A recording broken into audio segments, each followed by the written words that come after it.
What's up guys? Magandang araw! So, ayan. Since wala tayong pasok ngayon guys, so may pupuntahan tayong pet shop, no? Para mag-supply ng ating powder mix at saka fry mix. So, ang laman dyan guys, may DR din, delivery receipt. For tracing lang. So, dalhin din natin tong charger, pati na rin itong, ang laman ng bag ay wallet, saka laptop. So, ayan.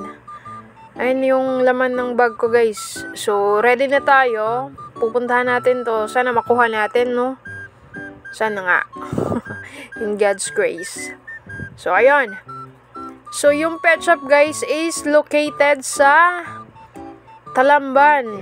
So, sa Talamban, guys, may iskinita ng Kabangkalan, no?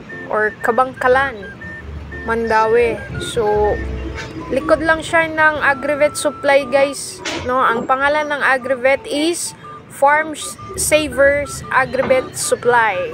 So, sa likod niyan, guys, may mga naka-displaying aquarium. So, eto yung mga display nila, guys. Koi, platis, may janitor, may balon mollies, assorted na. So, sa loob, meron silang flower horn, may mga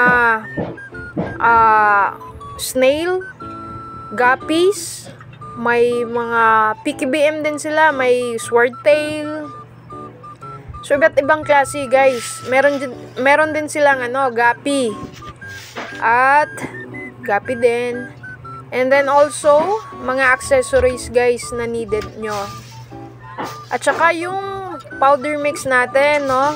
Powder mix, tsaka fry mix. Andyan na yan. So,